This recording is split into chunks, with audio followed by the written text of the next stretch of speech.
Hello বন্ধুরা, তোমাদের জন্য নিয়ে চলে এসেছি আরও একটা নতুন ভিডিও। আমি এখানে চাউমিন করব, এগ ভেজিটেবল চাউমিন। দেখো তোমাদের কেমন লাগছে। এর জন্য নানা রকমভাবে আমি সবজি কেটে রেখেছি।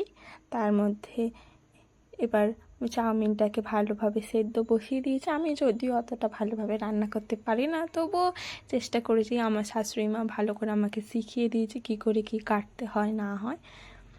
এরপর আমাকে বলে দিয়েছে ডিম সেদ্ধ হয়ে গেলে ডিমটা ভালো করে ভেজে নিতে একটা কড়াই, আর আলাদা একটা কড়াইয়ে ডিমটাকে ফাটিয়ে ভালো করে ভেজে কুচি কুচি করে কাটতে হবে, যাতে একটার সাথে একটা দানা না বাঁধে। কুচি কুচি করে রাখলে চাউমিনের সাথে মুখে গেলে ভালো লাগবে খেতে।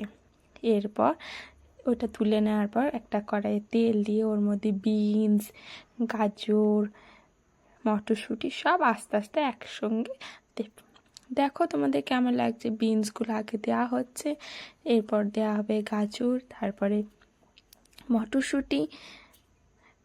রান্না করতে ভালোও লাগে, তবে চেষ্টা করে দেখি কেমন হয়েছে চাউমিনটা।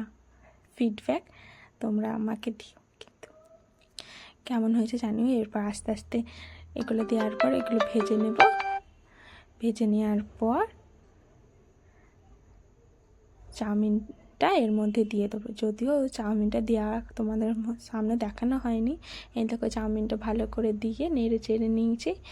এরপরে নেড়ে চেড়ে নেওয়ার পরে তোমাদের কেমন ডেকোরেশন হয়েছে সেটাও দেখাবো। এটা আমার শ্বশুরমশাইয়ের জন্য তৈরি করেছি।